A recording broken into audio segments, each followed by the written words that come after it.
Камус кайда туа? Ул монда, шушы борынгы бинада туа. Камус ул сүзлек. Сүзлекләрне элек камуста дигәннәр. Хәзер без үзебезчә матур һәм аңлаешлы итеп сүзлек дибез. Татар телендәге сүзлекләр күп төрле. Аңлатмалы, орфографик, орфоэпик, диалектологик һәм башкалар. Татар телендәге сүзлекләрне төзер өчен махсус фәнни оешма бар. Ул Татарстан Фәннәр Академиясенең Галимҗан Ибраһимов исемендәге Тел, әдәбият һәм сәнгать институтының лексикография бүлеге. Бүген без шушы бүлек чыгара торган сүзлекләр һәм аларны дөньяга китерүче хезмәткәрләр белән танышырбыз. Галимҗан Ибраһимов исемендәге Тел, әдәбият һәм сәнгать институты оешканнан башлап 1900 елдан биредә сүзлекләр төзүгә аеруча зур игътибар бирелә. Шул еллардан башлап безнең зур күп томлы хезмәтләребез чыга килде. Бүген дә шул традицияләрне дәвам итеп, институтта лексикография бүлеге эшләп килә.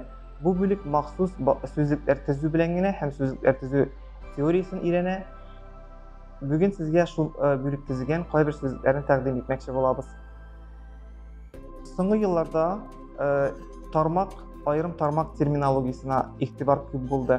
Шуларның нәтиҗәсе буларак безнең, мәсәлән, кош атамалары, балык атамалары, хәрби лексика сүзлеге дөнья күрде.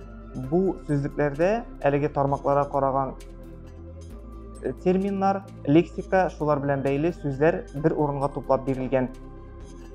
Аеруча татар теленең этимологик сүзлегенә туктап китәргә кирәктер. Ул 2 том булып безнең дөнья күрде. Рифкат ага Әхмәтьяновның хезмәте татар теленең этимологик сүзлеге дип аталса да, аның эчтәлеге, андагы материал барлык төрки халыкларга да, шулай ук татарлар белән янәшәдә яшәгән рус һәм фин-угыр халыкларына да әйтеп бетергесез кыйммәтле чыганак. Һәм бүлегебезнең үзәгендә инде күп еллар буе төзелә торган татар теленең аңлатмалы сүзлеге тора.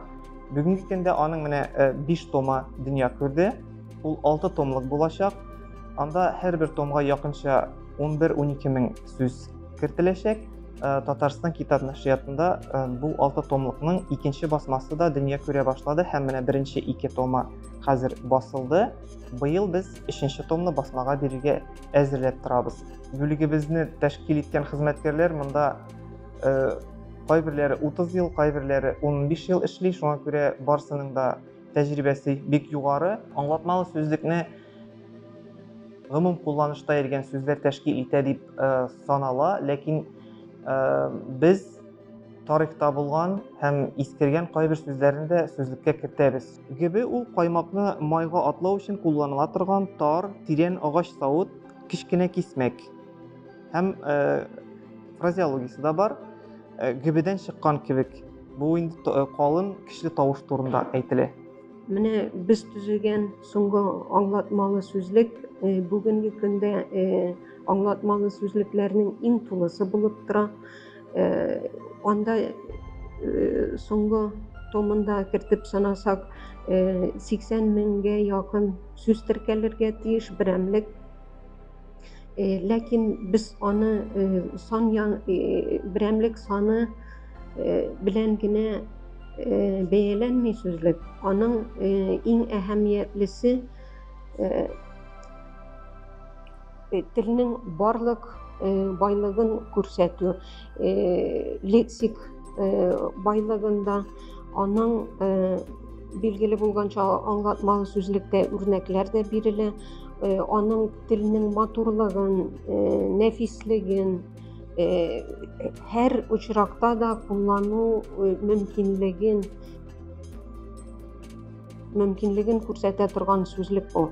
Бик фундаменталь, авыр, җитди эш булганга күрә, аңлатмалы сүзлек ул бик узак төзелә һәм күп кешенең хезмәте кирәк аңлатмалы сүзлеккә.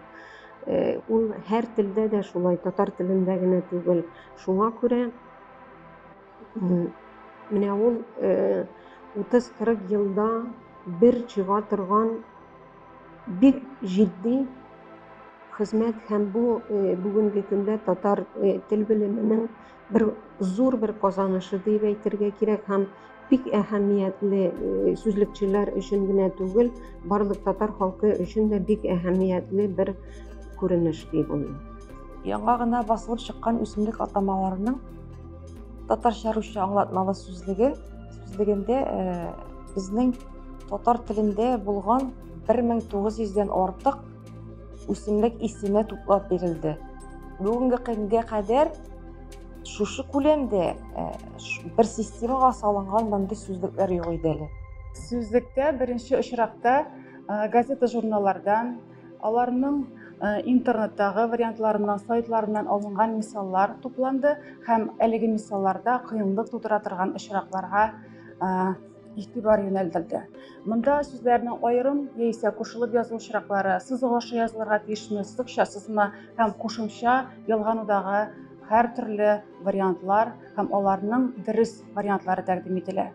Сүзлектә 1400ләп баш сүз бирелә һәм беренче чиратта бу сүзлек әлбәттә инде радио, телевидение хезмәткәрләренә, масса күләм мәгълүмат чараларында эшләүче һәрбер хезмәткәргә, гомумән укучыларга, укытучыларга, киң катлам укучыларга файдалы булыр.